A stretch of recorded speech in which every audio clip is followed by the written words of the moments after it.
Niko hapa kwa niaba ya Mheshimiwa Mbunge. Nianze kwa kutoa pole kwa jamaa na marafiki, lakini pia nitoe pole kwa viongozi na wanachama wa chama cha ACT Wazalendo kwa kuondokewa na mwenyekiti, mtu muhimu sana kwenye chama. Kwa hiyo nitoe pole, lakini salamu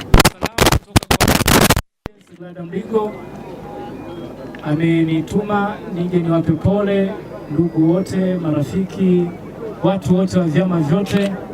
Alitamani kushiriki msiba huu kwa sababu marehemu Goba alikuwa ni moja ya watu wake wa karibu enzi za uhai wake, lakini kwa bahati mbaya Mheshimiwa Mbunge yuko Dodoma akiendelea na majukumu, kwa hiyo ratiba yake imekuwa ni ngumu kuweza kufika hapa, lakini yupo pamoja na nyinyi. Na naomba niwasilishe salamu za rambirambi kwa wahusika. Ametoa shilingi 100,000. Asanteni. Kalista Mgoba, halafu naambia yupo Saidi Mgoba, lakini pia yupo Flora Malekela, halafu yupo John Mgoba, yupo Leonard ataniwia radhi kama ni Leonard au Leonard, basi ni Leonard Kinyamagoha. Halafu pia ninaambiwa hapa nimepata jina moja la Kimomeko, lakini pia yupo Chamboga, halafu naambiwa yupo Ombeni Muyawa, halafu yupo Anakwerusa Wikezi. Hakubahatika kuendelea na masomo, aliweza chini ya himaya ya wazazi wake akiendeleza na shughuli zake za kilimo. Ili na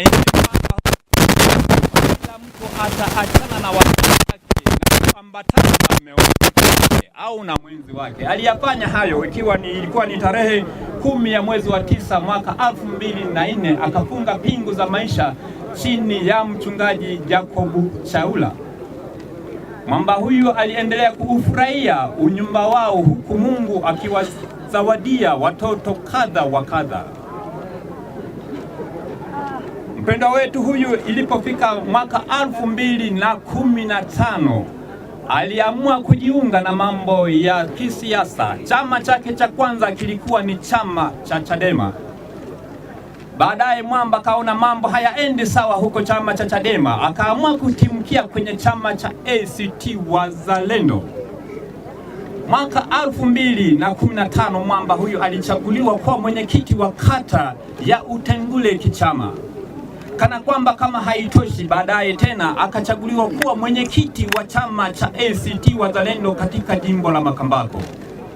Mwamba huyu ilikuwa kama haitoshi, akaendelea kuaminiwa na chama hicho, kwani mwaka 2024 aliweza kuchaguliwa kuwa mwenyekiti wa chama cha ACT Wazalendo katika mkoa wa Njombe. Mwezi wa 4 mwaka 2024 hali ilimrudia tena, akapelekwa hospitali ya Mandela huko kwa Makambako, akapima, shida ni ile ile, akalazwa kwa siku 4 na akaruhusiwa. Tarehe 19 ya mwezi wa 6 mwaka 2005 homa ilirudi tena hospitali, alirudi tena hospitali ya Mandela, akakutana na madaktari bingwa ambao hawa nao walimfanyia uchunguzi wa kina na kuonekana kwamba ana shida ya moyo pamoja na mapafu kujaa maji. Lakini pia safari hii waliongeza kwamba kijana huyu au Mwamba huyu katika mfumo wa moyo aliweza kuwa aliambiwa kwamba moyo iliyopo Makambako, akatibiwa na kurudi akiwa amepewa dawa za kutumia nyumbani kwake. Tarehe 30 ya mwezi wa 8 mwaka 2025 alienda tena hospitali ya Mandela Makambako kwa uchunguzi, akapewa dawa kama ilivyokuwa ada. Tarehe 22 ya mwezi wa 12 mwaka 2025 safari hii akaenda tena hospitali ya Mandela akatibiwa na kurudi. Tarehe 14 ya mwezi wa kwanza mwaka 2026 Mwamba huyu alipelekwa katika hospitali ya rufaa iliyopo mkoa wa Mbeya, akafanyiwa uchunguzi na madaktari walibaini mambo yalikuwa ni yale, yani ya tumbo kujaza maji pamoja na moyo. Akavutwa yale maji akiwa katika kuendelea na matibabu. Tarehe 16 ya mwezi wa kwanza mwaka 2025 Mwamba huyu akiwa anaendelea kutibiwa, alifikiwa na mgeni rasmi. Wewe unaweza ukamuita kwa majina mengi, ana majina mengi, lakini mimi leo hii namuita, alifikiwa na mgeni aitwaye Funga Twende. Hiyo ilikuwa ni siku ya tarehe 16 ya mwezi wa kwanza mwaka 2026 saa 11 ya jioni, ndugu yetu akapoteza uhai.